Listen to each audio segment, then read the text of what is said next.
Just about any old so-and-so can tell you what they think the best films of 2024 were, but it would take a real cinephile, perhaps a cinephile supreme, to let you know what I think the best films of 2025 are going to be. And that is going to be a difficult task because it is currently January. But I am going to run you through my top 10 list of films that I think are going to absolutely rule in 2025. Now, most of these are going to be out of order, but the number one pick is going to be the one that I absolutely think is the best film of the year, if it gets released in 2025, but I'm pretty sure it will be. Before we get into that, please subscribe to the channel, like the video if you think it's a good video, and don't forget that you can nominate your favorite films of 2024 in the Cinemateq Film Award nomination ballot thingy. It's in the description box below. All right, enough bullshit. Let's get into the GD list. Starting off with, yes, it is F1. It is Cars Go Vroom time,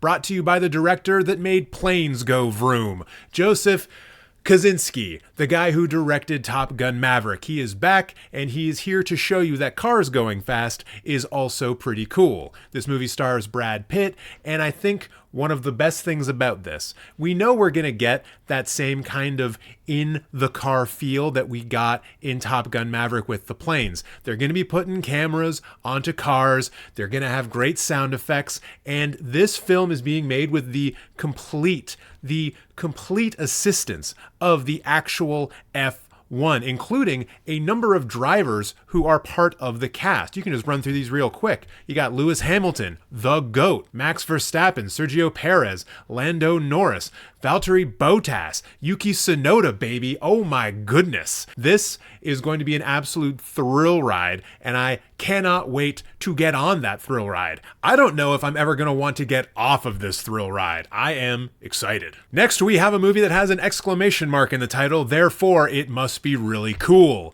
The Bride, directed by Maggie Gyllenhaal. Now, this is a reimagining of The Bride of Frankenstein, the sequel movie to Frankenstein that came out in, I'm going to say 1934? I don't know. Fact check me on that in the comments if you want. This film was always going to be one that I was on the lookout for because it stars Jessie Buckley. Fan of the show, I'm sure she watches all of our content here. But we also have Christian Bale, Penelope Cruz, Annette Bening, Peter Sarsgaard, Jake Gyllenhaal. A little bit of nepotism there in the sibling kind of way. You love to see that. But basically, I just can't wait to see Jessie Buckley play the Bride of Frankenstein, assuming that's who she is going to be playing. But also with Maggie Gyllenhaal, we've seen some films that she's directed already. The Lost Daughter was a film that she put out not that long ago that also starred Jessie Buckley. I think it also got Jessie Buckley an Academy Award nomination, perhaps a win. I should double check that. But this pairing, we know, is already so good, and the rest of this cast is so good, and it's going to be just some gothic fun, and maybe not even some fun. There's probably going to be some bad stuff in there too, but you're gonna feel great about the bad stuff because it's probably going to look good. So yeah, this one definitely has a shot of being best of the year. Next up, we've got No Other Choice, directed by old boy director himself, Park Chan-wook. Oh my God, I can't believe we're getting a new film from him already. It seems like only yesterday we were witnessing the greatness of Decision to Leave just roll into our eyeballs like images do. They roll, you see. Now, this film I am particularly interested in because of the subject matter. To read what the plot synopsis says, after being unemployed for several years, a man devises a unique plan to secure a new job, eliminate his competition. And I think this is going to be a feeling that a lot of people, especially those of us who are, say, millennials, we've been screwed over by corporations, we've been fired, we are participating in a job market that absolutely hates us right now, and I just can't wait to see how Park Chan-wook approaches this. It's going to be a societally relevant film while also probably showing us lots of blood, lots of death, lots of interesting, incredible scenes that will be put together masterfully, because that's what he is. He is a master, and anytime one of those shows up and releases a new film, you go.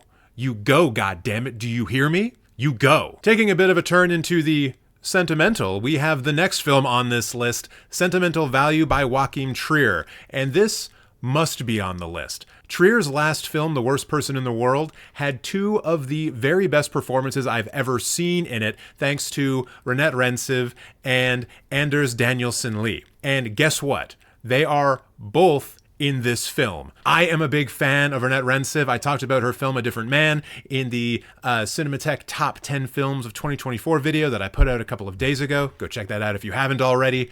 And I can't wait to see her work with Trier again. I can't wait to see Anders Danielsen Lee work with Trier again. But then also, guess what? Somehow, we also have Stellan Skarsgård in this movie, and Elle Fanning. The subject matter also sounds incredible. I suggest that you go read this somewhat long synopsis. I'm not going to read it out for you entirely, but I think there's going to be some real inside baseball, Hollywood filmmaking type stuff going on here, and I am intrigued to see how Trier approaches it. But yeah, I want this immediately. Next on the list is a film I'm sure you've all heard of by this point in time, Mickey 17 by Bong Joon-ho, one of the other aforementioned masters that I was referring to earlier. There's actually, quite a few of them. There's a lot of really good directors out there right now. But this is the latest film from the director of Parasite. This is an English language film starring Robert Pattinson, Toni Collette, Mark Ruffalo. You've probably seen the trailer at this point where Mickey is a guy who signs up for a thing that he probably shouldn't have signed up for, where every time he dies, his body just gets cloned and he gets to go out and do lots of menial yet dangerous tasks over and over and over again until there are two clones living at the same time. And then that just sounds like a moral dilemma to me. How can you have two clones living at the same time? Honestly, it's some real Star Trek type shit, but it looks grimy in the way that Bong Joon-ho does grimy. Star Trek is not grimy. Bong Joon-ho can do grimy. I will say, out of all of the films on this list, this is the one that I'm a little suspicious of in terms of how good it's going to be. The trailers have not been doing it for me, but I trust Bong Joon-ho enough to put out a banger, so it's still here, it's still on the list, and I still will be there day one to watch it. Next up, I'm putting some slow cinema on this list. We've got a new film from Began. I probably pronounced that incorrectly. I'm sorry. This film is called Resurrection, and for those of you who don't know anything about the director, his last film, Long Journey's Day into Night, was a slow cinema masterpiece that probably has one of the best, if not the best, long single take shots in film history. Probably also one of the best uses of 3D in a film ever. Like, there's no film in the world that would make me think that I need to buy a 3D TV, or at least a TV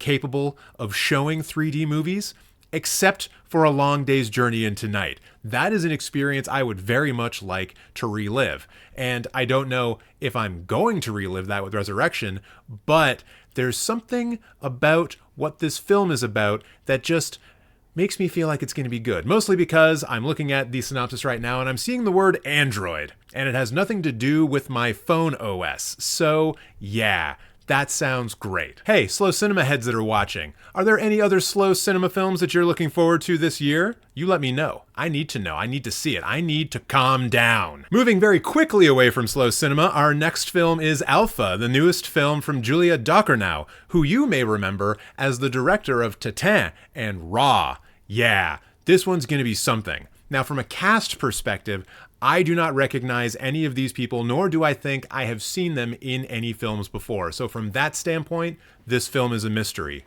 But the description of the film is fascinating. Let's take a look. In the late 1980s, a teenager starts getting rejected by her classmates because of a rumor spreading that she's been infected with a new disease. So this kind of sounds like we're getting a bit of a coming-of-age story, but also perhaps a pandemic parallel, but in a really sneaky kind of way. And also, rumors are bad, so we're gonna find out that they're bad. But only in a way that Julia Ducournau could tell us that rumors are bad. Oh, you just know this movie's gonna be so gross. She can't make a not gross movie. Like, there's gonna be bodily fluids in this film, and it's probably gonna be great. Moving on to a movie that's so under the radar it doesn't even have a fake poster yet, The Wave by Sebastian Leo. And this is a movie I'm excited for because of Sebastian's last film, The Wonder, which starred Florence Pugh. I saw that at TIFF a couple of years ago. It was one of my favorite films of that festival, and it did things, formal techniques in the film that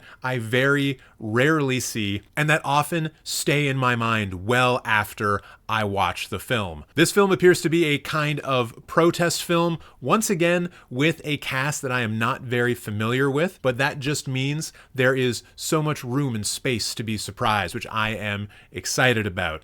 Once again, I think this is going to be a bit of a coming-of-age film, a young woman figuring out who she is and if she wants to be a part of a feminist protest movement and marches and all that good stuff. And who doesn't need a little bit of social activism in their life these days? I think that's probably a good thing. But really, the big headline here is how is Sebastian Leo going to approach the material in this film? And will he take an atypical, formal approach to the material? That's what I really want to know, and that is what I am excited for. Next on the list, oh, you knew this was going to be here somewhere. Mission Impossible: The Final Reckoning, also known as just Mission Impossible 8, also known as Tom Cruise tries to kill himself on set one last time. This is the direct follow-up to Mission Impossible 7, Dead Reckoning. We get to find out the end of that little story they were telling between film 7 and 8, and we will finally get closure on this long saga of Tom Cruise Mission Impossible films. Will this be the last Mission Impossible film ever?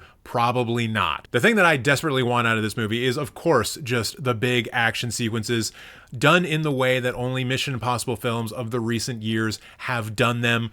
Big, over-the-top, ridiculous, but most importantly, incredibly well done and thought out. I'm also interested to see how they actually deal with Ethan Hunt, and will they kill him off, or will they allow him to ride off into the sunset with Haley Atwell, or Vanessa Kirby, or Pom Klementif? Maybe he does get all three of them. A ménage à quatre, the real Mission Impossible. And now we only have one film left, the film that I think that if it comes out in 2025 will be the very best film of the year. Will it win an Oscar? Probably not. Will it get onto some Critics' Choice Awards lists? Probably. But this is the one that I am the most hyped for, the one that I think could absolutely blow my little mind. And that film is simply titled Hope.